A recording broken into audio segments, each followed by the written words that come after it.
अक्सर देखने में आता है कि ब्लैक बोर्ड को साफ करने से उत्पन्न डस्ट से हाथों में इन्फेक्शन और चौक की धूल से श्वास रोगों में बढ़ोतरी होती है। साथ ही कक्षाओं में भी कभी भी डस्टर की धूल झाड़ने से कक्षा की सुंदरता भी खराब हो जाती है। चौधरी देवीलाल विश्वविद्यालय के कंप्यूटर साइंस विभाग के प्रोफेसर हरीश रोहिल और उनकी टीम ने ऑटोमेटिक चौक डस्टर क्लीनिंग डिवाइस बनाकर इन सभी समस्याओं से निजात दिलाई है। उस डिवाइस के प्रयोग से जहां इन्फेक्शन भी नहीं होगा और ब्लैक बोर्ड भी साफ होगा।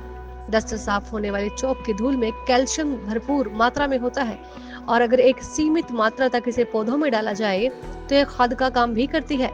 इसलिए चौक की धूल पेड़ पौधों के लिए जीवनदायिनी भी बनेगी। 6 फरवरी 2025 को इसका पेटेंट भी हो चुका है।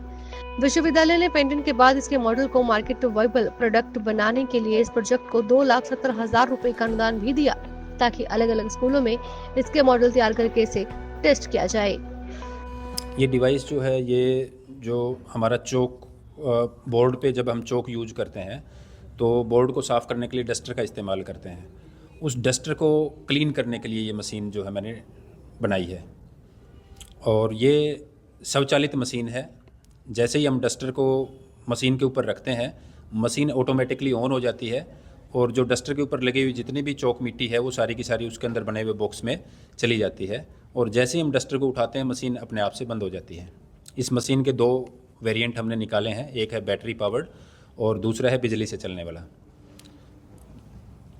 तो बेनिफिट आइडिया कहाँ से आया इस मशीन का आपको बनाने का?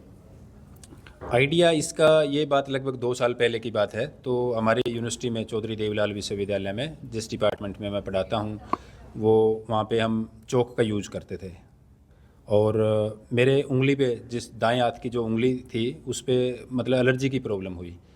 तो मैंने डॉक्टर को दिखाया तो उन्होंने कहा कि धूल मिट्टी से जो है थोड़ा परहेज़ करना पड़ेगा आपको। तो मैंने उनको बताया कि मैं टीचर हूँ और पढ़ाने का काम है, तो मतलब दाएं हाथ से ही जो है चौक पकड़ना होता है, दाएं हाथ से ही डस्टर पकड़ते हैं।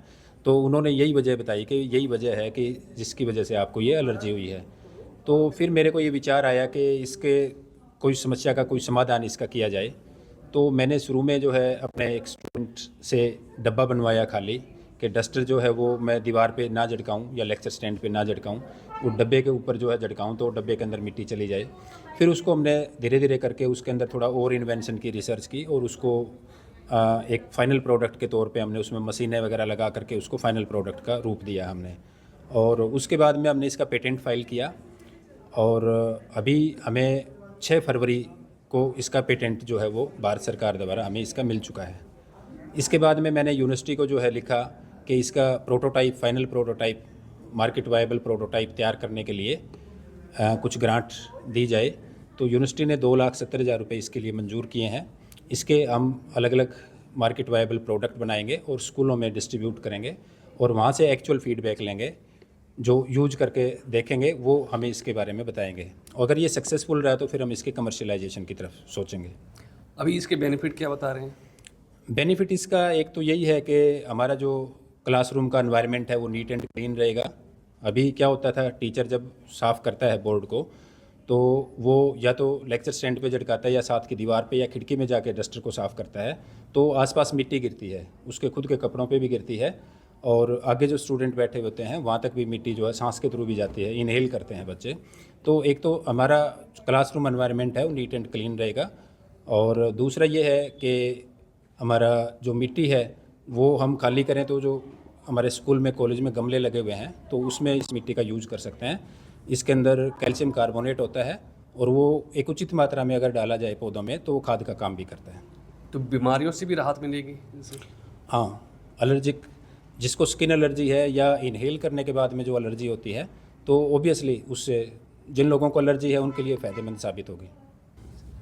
सर लेकिन आजकल मार्कर वाला बोर्ड, हाँ, यस, आजकल जो है हम कहते हैं कि स्मार्ट बोर्ड और मार्कर जो है वो इस्तेमाल में होते हैं तो चौक तो कोई यूज ही नहीं करता। लेकिन मैं आपको एक बात बताना चाहता हूँ कि जो मार्कर और स्मार्ट बोर्ड है, पहली बात तो है कि स्मार्ट बोर्ड है वो कितने एक % हैं स्कूलों में, पर एक स्कूल में ज़्यादा से ज़्यादा 1 या 2 स्मार्ट बोर्ड होते हैं।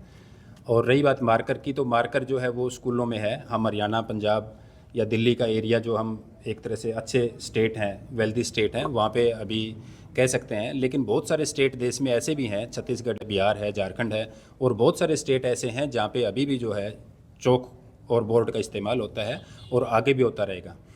और दूसरा, हमने इसको अपने इस इन्वेंशन को हम अपने देश तक सीमित नहीं रखेंगे। इसके लिए अभी हम इसके लिए पीसीटी एप्लीकेशन फाइल करने वाले हैं। पीसीटी एप्लीकेशन में ये एक तरह से इंटरनेशनल पेटेंट के लिए एक पहला कदम है। जब पीसीटी एप्लीकेशन मेरी मंजूर हो जाएगी तो जो पीसीटी में टोटल 158 कंट्रीज़ की एक ट्रीटी है और उन देशों में मैं अपना पेटेंट फाइल कर सकता हूँ। तो साउथ अफ्रीका है और दूसरे बहुत सारे देश हैं जहाँ पे ये इन्वेंशन अगर कमर्शियल इसका प्रोडक्ट आ जाता है तो उसके बाद में वहाँ पे ये जो है यूज इस्तेमाल हो सकती है। सर, हमने एक डिवाइस बनाया है automatic chalk duster cleaning device, जो चॉक डस्टर के बोर्ड होते हैं जो जिस पे चॉक से लिखा जाता है और डस्टर से उसकी डस्ट को रिमूव किया जाता है। तो वो डस्ट है वो शरीर के लिए नुकसानदायक है, एलर्जेटिक होती है और कुछ हद तक कहें कि बीमारियों को भी मतलब बुलावा देती है। चाहे वो टीचर्स की बात हो या जो फ्रंट में स्टूडेंट्स बैठते हैं वो भी फेस करते हैं कि वो जो धूल उड़ती है वो सबको दिक्कत पैदा करती है। तो इसके लिए हमने एक ऐसा डिवाइस तैयार करना था जिसमें जो चौक की जो मिट्टी है वो ऑब्जर्व कर सके, यानी कि वो मिट्टी उड़े ना। तो मल्टीपल टाइप की मशीन्स मार्केट में हैं, मतलब मार्केट में नहीं आई लेकिन इन्वेंशंस की ट्राई की लोगों ने। तो उनमें ये रहा कि कॉस्टली ज़्यादा पड़ी वो मशीन, उसमें ज़्यादा साइंटिफिक मेथड्स लगाए उन्होंने तो वो डेवलप नहीं कर पाए। तो हमने एक बहुत सिंपल मेथड से एक बॉक्स तैयार किया जो हमारे चौक के मिट्टी लगे हुए डस्टर को इजीली क्लीन कर सकता है। और इसके अंदर हमने एक बॉक्स लिया और बॉक्स को बाद में मॉडिफाई कर दिया ऑटोमेटिक, यानी कि जो बॉक्स का जो ढक्कन है वो जब हम पुश करते हैं डस्टर को रख के थोड़ा सा तो वो ऑटोमेटिकली ऑन हो जाता है उससे, और उसके बाद जो मिट्टी है वो बॉक्स में डल जाती है। तो इससे बेनिफिट क्या है? इससे ये बेनिफिट है सर कि एक तो जो मतलब पुराने टाइम के अंदर जब टीचर्स बोर्ड पे पढ़ाते थे तो वो क्या करते हैं कि डस्ट को रिमूव करना पड़ता है, अदरवाइज़ बोर्ड बार बार साफ़ नहीं होता अच्छे से। तो वो डस्ट को या तो दीवार पे लगाते हैं या फिर लेक्चर स्टैंड के ऊपर उसको टिकाते हैं डस्टर को, तो जिससे वहाँ का जो एनवायरनमेंट है वो ख़राब हो जाता है। तो अब जो डब्बे में वो जो डल जाएगी आपकी जो मिट्टी है डस्टर की लगी हुई, तो उससे कैल्शियम कार्बोनेट की जो मात्रा है उसके अंदर, उस डिब्बे को जब हम खाली करेंगे तो उस मिट्टी का यूज़ हम पौधों में कर सकते हैं, गमलों में डाल के कर सकते हैं, ताकि जो पौधों की ग्रोथ है वो अच्छे से हो जाए एक लिमिट में अगर हम उसको यूज़ करें तो इससे क्या स्किन प्रॉब्लम का भी खतरा रहता है? बिल्कुल सर, चौक डस्टर की जो चौक की प्रॉब्लम है वो कुछ तो मतलब ये है कि एलर्जी वो इस प्रकार की है कि हर किसी को तो नहीं होती, लेकिन कुछ लोगों को एलर्जी हो जाती है। और इवन मैं भी एक एज ए एकेडमिक बात करूं, टीचिंग लाइफ की बात करूं, तो टीचर्स मतलब ये करते हैं कि बचना चाहते हैं उस डस्ट से। तो उस डस्ट से बचने का यही तरीका है कि अगर आप डस्टर को अच्छे से मतलब ठीक जगह पे उसको झटका लें तो मतलब वो मिट्टी आपको एलर्जी से बचा सकते हैं।